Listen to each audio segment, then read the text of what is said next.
Hello student, welcome my YouTube channel Easy Pharma Cam. Student, आज का जो important topic है इम्प्यूरिटीज। तो आज हम देखेंगे इम्प्यूरिटीज क्या होता है, डिफिनीशन ऑफ इम्प्यूरिटीज, इम्प्यूरिटीज का क्या क्या सोर्स हो सकते हैं, सोर्स ऑफ इम्प्यूरिटीज, और इसका कितने टाइप्स होते हैं। तो टाइप्स ऑफ फार्मास्यूटिकल इम्प्यूरिटीज, तो यहाँ पे हम 3 पॉइंट को कवर करेंगे इम्प्यूरिटीज के अंदर। तो चलिए इसको थोड़ा डिटेल्स में देखते हैं। आज का जो इम्पोर्टेंट टॉपिक है इम्प्यूरिटीज, जो आप लोग के सिलेबस में दिया हुआ है। तो चलिए स्टार्ट करते हैं आज का अपना टॉपिक इम्प्यूरिटीज। तो सबसे पहले हम इम्प्यूरिटीज का डिफिनीशन देखेंगे कि ये इम्प्यूरिटीज होता क्या है। तो ये इम्प्यूरिटीज जो है ये अनवांटेड सब्सटेंस है, या इसको अनडिजायर्ड सब्सटेंस भी आप बोल सकते हैं। तो ये अनवांटेड सब्सटेंस जो होगा वो प्रेजेंट होगा फार्मास्यूटिकल ड्रग सब्सटेंस में। तो फार्मास्यूटिकल ड्रग सब्सटेंस जो होता है ये, इसको हम लोग आरएम बोल सकते हैं, रॉ मटेरियल बोल सकते हैं, जिससे ड्रग का फॉर्मुलेशन होता है। तो यहाँ पे ये जो आरएम होगा या फार्मास्यूटिकल ड्रग सब्सटेंस होगा, इससे जो प्रोडक्ट बनेगा उसको लोग ड्रग प्रोडक्ट बोलते हैं। तो अगर उसमें अनडिजायर्ड सब्सटेंस प्रेजेंट है या अनवांटेड सब्सटेंस प्रेजेंट है जिसका कोई यूज नहीं है, तो वो इम्प्यूरिटीज कहलाएगा। तो यहाँ पे डिफिनीशन जो होगा इसका, it is unwanted substance present in a pharmaceutical drug substance और drug product is called impurities. तो ये आपका सिंपलेस्ट डिफिनीशन हो गया। इम्प्यूरिटीज को हम ए अनवांटेड सब्सटेंस के नाम से जानते हैं जो ड्रग में प्रेजेंट रहेगा। तो चलिए, अगर स्मॉल क्वांटिटी अगर इम्प्यूरिटीज प्रेजेंट है फार्मास्यूटिकल ड्रग सब्सटेंस में या ड्रग प्रोडक्ट में, तो वो क्या इफेक्ट डाल सकता है।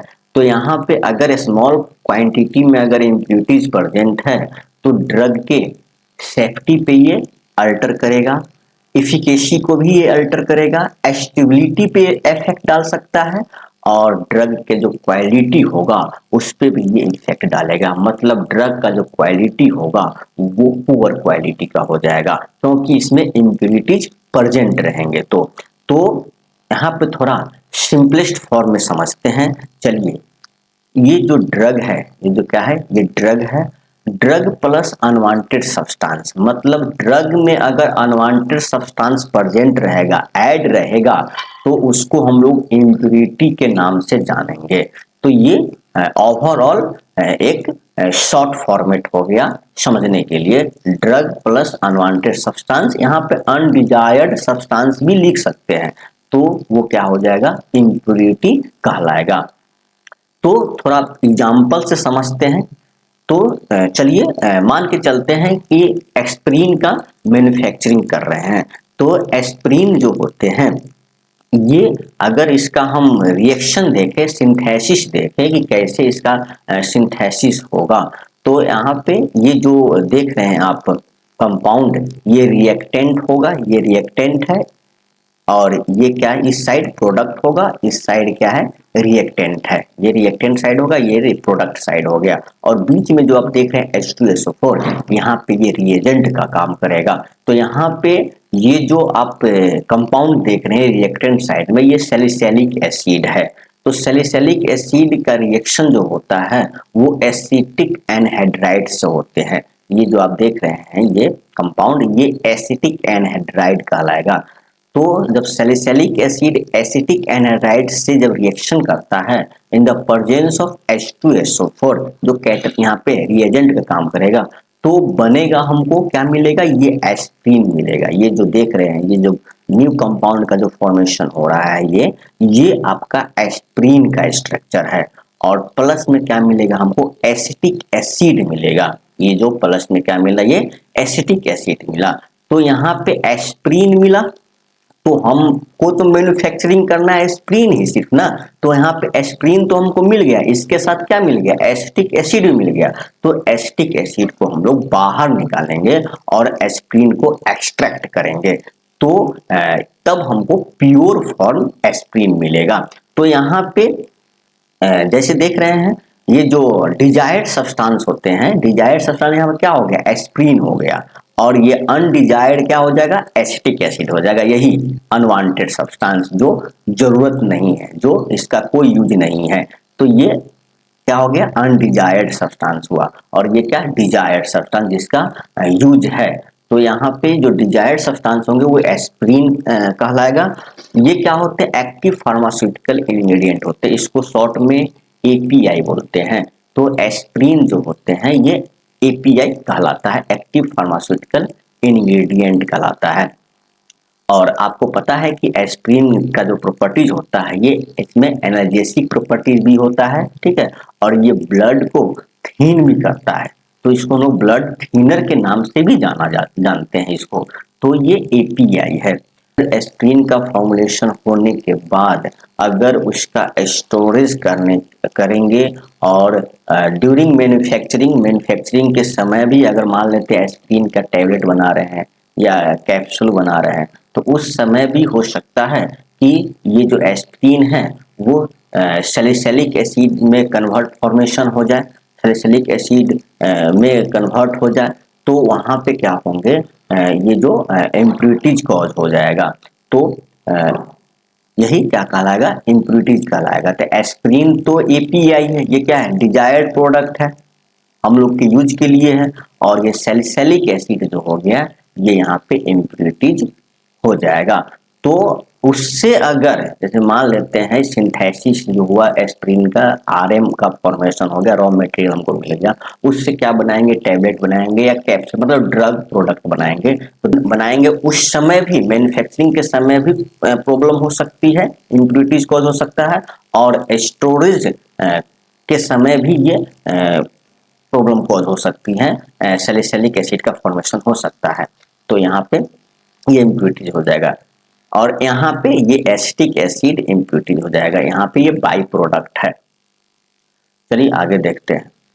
चलिए नेक्स्ट जो देखते हैं, सोर्स ऑफ इम्प्यूरिटीज। इम्प्यूरिटीज का क्या क्या सोर्स हो सकते हैं, तो यहाँ पर मेन 3 सोर्स का बात करेंगे। 3 सोर्स हैं जिससे इम्प्यूरिटीज हो सकता है। पहला जो है इम्प्यूरिटीज फ्रॉम रॉ मटेरियल। अगर रॉ मटेरियल में अगर इम्प्यूरिटीज है, रॉ मटेरियल में अगर इम्प्यूरिटीज है तो प्रोडक्ट में भी, जो ड्रग का प्रोडक्ट है उसमें भी इम्प्यूरिटीज आ जाएगा। तो यहाँ पे रॉ मटेरियल में जो होते हैं ऑलरेडी स्मॉल क्वांटिटी में अनवांटेड सब्सटेंस प्रेजेंट होते हैं। तो मतलब यहाँ पे जो स्मॉल क्वांटिटी में अनवांटेड सब्सटेंस या अनडिजायर्ड सब्सटेंस प्रेजेंट होगा वही यहाँ पे इम्प्यूरिटीज कहलाएगा। होगा तो 100% उसका पोटेंशियल नहीं होती है, जैसे 99 हो गया, 99.9 हो गया, 98 पॉइंट हो गया। तो यहाँ पे 0.1 या 0.2 या 1% परसेंटेज कम आ रही है, यही इम्प्यूरिटीज का परसेंटेज है। तो यहाँ पे स्मॉल क्वांटिटीज में होता है रॉ मटेरियल में। तो अगर रॉ मटेरियल में स्मॉल क्वांटिटी में अगर इम्प्यूरिटीज प्रेजेंट है तो फिर क्या होगा, इम्प्योर स्टार्टिंग मटेरियल अगर हम यूज करते हैं ड्रग मैन्युफैक्चरिंग में, जैसे मान लेते हैं एस्प्रिन का टैबलेट बना रहे हैं, तो एस्प्रिन अगर प्योर फॉर्म अगर यूज करेंगे तो प्योर ड्रग बनेगा। अगर इम्प्योर फॉर्म अगर यूज करते हैं, स्टार्टिंग मटेरियल अगर इम्प्योर अगर लेते हैं तो क्या होगा, इम्प्योर फाइनल प्रोडक्ट जो बनेगा वो उसमें इम्प्यूरिटीज रिमेंस रहेगा, उसमें इम्प्यूरिटीज प्रेजेंट रहेगा। तो क्वालिटी होंगे क्या होंगे, वो पुअर क्वालिटी को होगा। तो यहाँ पे एग्जांपल यहाँ पे दिया हुआ है, if an impure starting material is used for manufacturing a drug, ठीक है, तो क्या होगा, इट इम्प्यूरिटीज में remain in the final product. तो अगर स्टार्टिंग मटेरियल में अगर इम्प्यूरिटीज अगर प्रेजेंट है या इम्प्योर स्टार्टिंग मटेरियल यूज कर रहे हैं तो ये तो ऑलरेडी फाइनल प्रोडक्ट में तो इम्प्यूरिटीज रहेगा ही, तो वो यहाँ पे रॉ मटेरियल के द्वारा जो हो रहा है इम्प्यूरिटीज आ रही है, यही इम्प्यूरिटीज फ्रॉम रॉ मटेरियल कहलाएगा। तो ये आपका फर्स्ट सोर्स है। सेकेंड सोर्स जो है impurities from reagent and chemical. चलिए थोड़ा यहाँ पे देख लेते हैं। जैसे रॉ मटेरियल हुआ, रॉ मटेरियल से क्या हुआ, मैन्युफैक्चरिंग हुआ, फॉर्मुलेशन हुआ, तो क्या बना, फाइनल ड्रग बना, टैबलेट बना या कैप्सूल बना, ठीक है, या इंजेक्शन बना, मतलब कोई भी डोजेस फॉर्म बना, प्लस इम्प्यूरिटीज इसमें रह गया। क्या है प्लस में, इम्प्यूरिटीज। तो अगर पुअर क्वालिटी रॉ मटेरियल अगर यूज करें, पुअर क्वालिटी अगर आरएम यूज करते हैं तो जो हमको मेडिसिन मिलेगा वो पुअर क्वालिटी का ही मिलेगा। तो ये इंपॉर्टेंट पॉइंट है जो इम्प्योरिटीज फ्रॉम रॉ मटेरियल से आता है। अगर रॉ मटेरियल ही इम्प्योर अगर रहेगा तो ड्रग तो इम्प्योर होगा ही। तो ये आपका पहला सोर्स हो गया। सेकेंड सोर्स जो है impurities from reagent and chemicals, मतलब इम्प्योरिटीज जो आएंगे वो रिएजेंट से आएगा एंड केमिकल से आएगा। तो यहाँ पे अगर हम कोई भी ड्रग का अगर सिंथेसिस कर रहे हैं, कोई भी कंपाउंड का सिंथेसिस कर रहे हैं, तो वहां पे हम रिएजेंट यूज करते हैं, एसिड भी यूज करते हैं, बेस भी यूज करते हैं और कैटलिस्ट भी यूज करते हैं और अदर केमिकल भी यूज करते हैं। तो अगर अगर ड्रग का फॉर्मुलेशन हो रहा है और ये रिएजेंट सब यूज किए जो आप अभी बोले हैं, एसिड होंगे, बेस होंगे, कैटलिस्ट होंगे या कोई अदर रिएजेंट, डिफरेंट रिएजेंट होगा या अदर केमिकल होगा, अगर वो जब फाइनल प्रोडक्ट अगर बनेगा तो फाइनल प्रोडक्ट से वो कंप्लीटली रिमूव नहीं हुआ है, जो हम अगर एसिड बेस या रिएजेंट जो भी यूज किए हैं केमिकल, अगर वो फाइनल प्रोडक्ट बन गया और फाइनल प्रोडक्ट से अगर वो रिमूव नहीं हुआ है तो वहां पे वो इम्प्योरिटीज कॉज कर देगा, मतलब वो इम्प्योरिटीज कहलाएगा।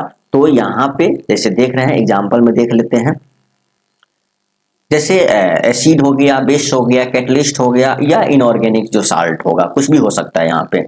तो अगर वो रेसिड्यू रह गया, अगर कोई कोई केमिकल का या कोई ड्रग का सिंथेसिस कर रहे हैं, अगर उस सिंथेसिस प्रोसेस के समय जो हम कैटलिस्ट यूज किए, कोई रिएजेंट यूज किए या एसिड यूज किए या बेस यूज किए, अगर वो प्रोडक्ट फॉर्मेशन के बाद भी अगर वो रिमेन्स रह जा रहा है, रेसिड्यू रह रहा है, रिमूव नहीं हो पाया है, तो वो इम्प्योरिटीज वहां पे कॉज कर देगा। तो ये आप लोग देख सकते हैं। तो यहाँ पे जो इम्प्योरिटीज आया वो किसके कारण आया, रिएजेंट के कारण आएगा और केमिकल के कारण आएगा। तो ये क्या कहलाएगा, impurities from reagent and chemicals. चलिए थर्ड जो यहाँ पे सोर्स है इम्प्योरिटीज का, प्रोसेस रिलेटेड इम्प्योरिटीज। तो प्रोसेस रिलेटेड इम्प्योरिटीज जो होता है, यहाँ पे प्रोसेस के समय अगर इम्प्योरिटीज कॉज होता है तो उसको हम लोग प्रोसेस इम्प्योरिटीज कहते हैं। जैसे मान लेते हैं कोई ड्रग का मैन्युफैक्चरिंग हो रहा है या कोई ड्रग का सिंथेसिस हो रहा है, तो उस समय अगर इम्प्योरिटीज कॉज होंगे किसी भी कारण से हो तो वो आपका प्रोसेस रिलेटेड इम्प्योरिटीज कहलाएगा। तो इसमें जो होते हैं, इसमें इंक्लूडेड होता है इंटरमीडिएट्स। जैसे मान लेते हैं कोई रिएक्शन हो रहा है तो इंटरमीडिएट कंपाउंड का फॉर्मेशन होता है। तो अगर इंटरमीडिएट कंपाउंड का फॉर्मेशन हो, वो आगे अगर प्रोसीड नहीं हुआ तो वो क्या हो गया, इम्प्योरिटीज हो जाएगा। नेक्स्ट जो है बाय प्रोडक्ट, जैसे यहाँ पे आप देख रहे हैं, पहले हम डिस्कस किए हैं बाय प्रोडक्ट। जैसे यहाँ पे देखिए, ये सैलिसिलिक एसिड है, ये एसिटिक एनहाइड्राइड है, रिएजेंट H2SO4 यहाँ पे यूज हुआ, ये क्या बन गया, एस्प्रिन बन गया। और ये जो एसिटिक एसिड ये क्या है, बाई प्रोडक्ट है। तो ये बाई प्रोडक्ट अगर कंप्लीटली रिमूव नहीं होगा इस रिएक्शन से तो यहाँ पे क्या हो जाएगा, यहाँ पे इम्प्योरिटीज ये कॉज कर देगा। तो ये आपका बाय प्रोडक्ट अगर जब प्रोसेस होता है, जब में सिंथेसिस होता है कोई भी ड्रग का, तो प्रोसेस के समय अगर बाय प्रोडक्ट का फॉर्मेशन अगर होता है तो यहाँ पे आपका प्रोसेस रिलेटेड इम्प्योरिटीज कहलाएगा। और जो थर्ड है, अगर मान के चलते हैं जो रिएक्टेंट होंगे, अगर वो कंप्लीटली रिएक्टेंट नहीं कर रहा है, जैसे मान लेते हैं ए रिएक्टेंट है, बी रिएक्टेंट है, तो क्या बना, हमको सी बना। तो ए जो होगा वो बी से क्या करेगा, रिएक्शन करेगा। तो ये कंप्लीटली रिएक्ट नहीं कर रहा है, कुछ ना कुछ पॉइंट बच जा रहा है। जैसे यहाँ पे ही मान के चलते हैं, यहाँ पे थोड़ा देख लीजिए, जैसे मान लेते हैं सैलिसिलिक एसिड है, ये एसिटिक एनहाइड्राइड है, तो ये सैलिसिलिक एसिड कंप्लीटली इससे रिएक्शन नहीं कर रहा है एसिटिक एनहाइड्राइड से, तो ये जो प्रोडक्ट बनेगा वो प्योर नहीं बनेंगे ना। तो यहाँ पे जो होगा, यहाँ पे इम्प्योरिटीज कॉज होगा। तो ये क्या हो गया, प्रोसेस रिलेटेड इम्प्योरिटीज कहलाएगा। और जो फोर्थ है रिएक्शन प्रोडक्ट, मतलब जब भी जो कोई रिएक्शन होता है तो यहाँ पे एक साइड में रिएक्टेंट होते हैं, एक साइड में प्रोडक्ट होते हैं। तो अगर मान लेते हैं रिएक्टेंट अगर कंप्लीटली प्रोडक्ट में कन्वर्ट नहीं हुआ है तो फिर वहां पे जो रिएक्टेंट बच जाएगा वो तो इम्प्योरिटी वहां पर कॉज करेगा ही। तो ये क्या कहलाएगा, आपको रिएक्शन प्रोडक्ट कहलाएगा। तो प्रोसेस होते समय, मैन्युफैक्चरिंग होते समय या सिंथेसिस होते समय अगर किसी कारण से अगर इम्प्योरिटीज कॉज हो रहा है तो उसको हम लोग प्रोसेस रिलेटेड इम्प्योरिटीज बोलते हैं, जो आप लोग के सामने इसमें इंक्लूडेड है, जो 4 पॉइंट आप लोग को बताया यहाँ पे। तो ये तीन सोर्स है इम्प्योरिटीज होने का जो आप लोग को यहाँ पे क्लियर कर दिए हैं। चलिए थोड़ा एग्जाम्पल से समझते हैं इसको। जैसे मान लो चलते हैं स्टार्टिंग मटेरियल जो होगा, जो रिएक्शन में एंट्री करेगा यानी रिएक्टेंट कहलाएगा, यानी आरएम कहलाएगा। रॉ मटेरियल मान लेते कोई ड्रग का फॉर्मुलेशन ही कर रहे हैं, तो यहाँ पे स्टार्टिंग मटेरियल जो रॉ मटेरियल यूज करेंगे, ठीक है, तो वो आगे प्रोसीड होगा, फॉर्मुलेशन में प्रोसीड होगा तो इंटरमीडिएट बनेगा, बीच में तो कोई स्टेज बनेगा, तो इंटरमीडिएट स्टेज बनेगा। इंटरमीडिएट कंप्लीटली कन्वर्ट अगर ना होगा फाइनल प्रोडक्ट में, तो यहाँ पे जो इंटरमीडिएट अगर कुछ पॉइंट अगर रह जाता है रेसिड्यू, तो वो इम्प्योरिटीज कॉज कर देगा। तो यहाँ पे कंप्लीटली अगर ये रिमूव नहीं हुआ है, यानी कंप्लीटली ये कन्वर्टेड नहीं हुआ है, तो ये क्या हो जाएगा, आपका इम्प्योरिटीज कॉज कर देगा। तो ये प्रोसेस से रिलेटेड इम्प्योरिटी होता है, मतलब प्रोसेस होते समय कहीं ना कहीं प्रॉब्लम हुई, जिसके कारण क्या होगा, इम्प्योरिटीज कॉज हो गया। तो ये आपका सोर्स ऑफ इम्प्योरिटीज है।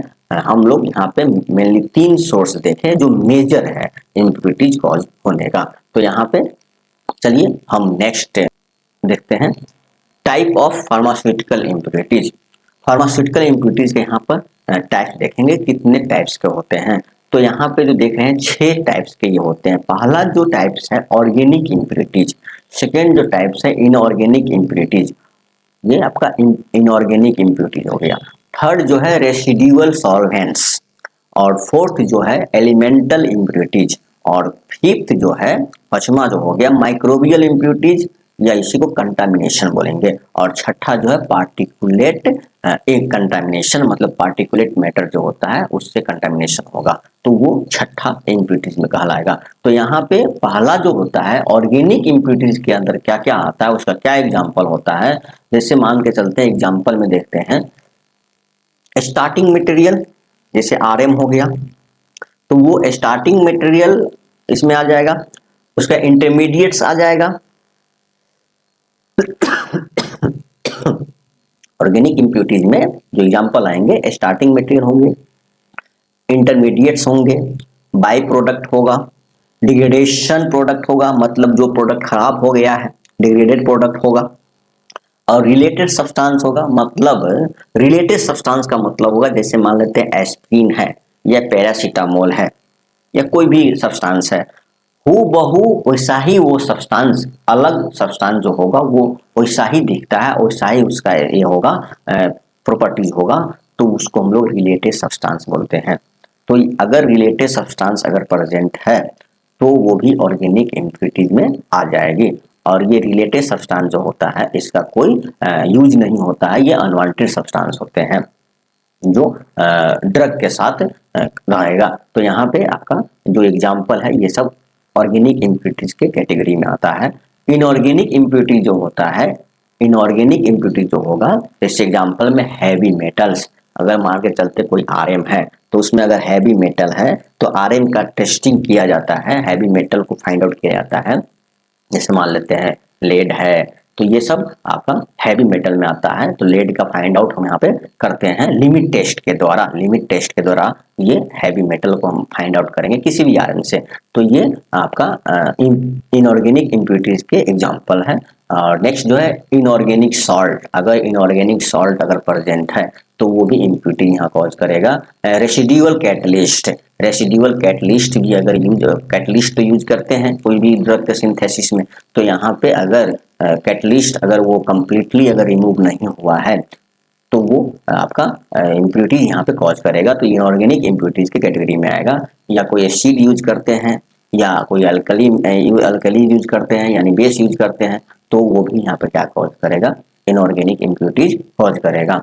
तो चलिए जो थर्ड है रेसिड्यूअल सॉल्वेंट। रेसिड्यूअल सॉल्वेंट मतलब कोई भी ड्रग का सिंथेसिस हो रहा है या ड्रग का फॉर्मुलेशन हो रहा है, उस समय जो हम लोग सॉल्वेंट यूज करेंगे, अगर वो कंप्लीटली रिमूव नहीं होगा, कुछ न कुछ रेसिड्यू बच जाएगा उस ड्रग के साथ, तो वो क्या कहलाएगा, इम्प्योरिटीज कहलाएगा। तो एग्जाम्पल के लिए क्या होगा, मिथेनॉल, इथेनॉल, एसीटोन, डाइक्लोरोमीथेन या टॉलिन, ये सब जो सॉल्वेंट है, अगर ड्रग के साथ अगर रेसिड्यू बच जा रहा है, कंप्लीटली रिमूव नहीं हो पा रहा है, तो ये फिर इम्प्योरिटीज कॉज कॉज कर देगा। तो यहाँ पे आपका थर्ड जो हो गया रेसिडुअल सॉल्वेंट। फोर्थ जो है यहाँ पे एलिमेंटल इम्प्यूरिटीज, मतलब यहाँ पे इम्प्यूरिटी जो होगा वो एलिमेंट कॉज करेगा, एलिमेंट के द्वारा यहाँ पे इम्प्यूरिटीज होगा। जैसे एग्जांपल जो हो गया लेड, ये हैवी मेटल होता है, तो यहाँ पे हैवी मेटल का जिक्र किए हैं, इनऑर्गेनिक इम्प्यूरिटीज के अंदर आएगा। जैसे लिमिटेस्ट से इसको फाइंड आउट करते हैं।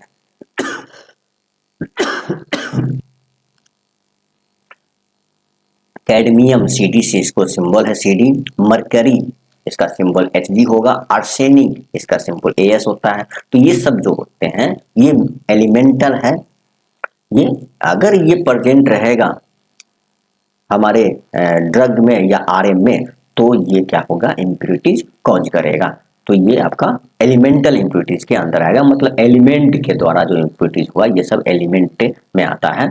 चलिए जो पचमा जो यहाँ पे टाइप्स है फार्मास्यूटिकल इम्प्यूरिटीज का, माइक्रोबियल इम्प्यूरिटी या कंटामिनेशन इसको बोलेंगे। यहाँ पे माइक्रोबियल मतलब माइक्रो ऑर्गेनिज्म आएंगे, माइक्रो ऑर्गेनिज्म के द्वारा जो इम्प्यूरिटीज कॉज होगा उसको माइक्रोबियल इम्प्यूरिटीज बोलेंगे। तो यहाँ पे एग्जांपल जो होगा ऐसे बैक्टीरिया, फंगी, एस्ट, मोल्ड्स, तो ये सब के कारण अगर इम्प्यूरिटीज होती है, जो आरएम है उसमें अगर बैक्टीरिया ग्रोथ कर रहा है या फंगी ग्रोथ कर रहा है या ईस्ट ग्रोथ कर रहा है या मोल्ड्स ग्रोथ कर रहा है, तो या कोई ड्रग है उसमें अगर फंगी ग्रो कर रहा है या बैक्टीरिया ग्रो कर रहा है, तो वो क्या होगा, कंटामिनेशन हो गया, वो कंटामिनेटेड हो गया। तो यहाँ पे इसके कारण जो होगा उसको हम माइक्रोबियल इम्प्यूरिटीज बोलेंगे।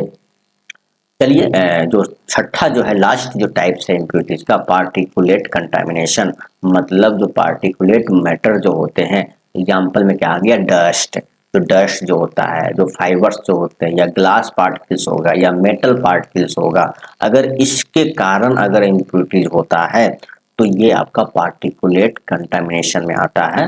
तो ये ओवरऑल जो हम देखें यहाँ पे फार्मास्यूटिकल इम्प्यूरिटीज देखें, 6 टाइप्स इसका हम यहाँ पे देखें, और 6 टाइप्स का जो एग्जाम्पल है ये आप लोग के सामने है जो डिटेल्स में बताए हैं। तो ये आपका यहाँ पे इम्प्यूरिटीज में 3 पॉइंट यहाँ पे आप लोग के लिए कवर किए हैं।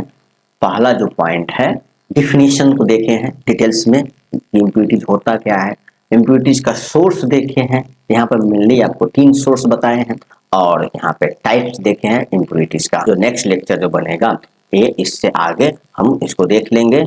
इस तरह से कंप्लीट जितना भी आप लोग के सिलेबस में जो यूनिट दिया हुआ है वो कंप्लीट यहाँ पे देख लेंगे।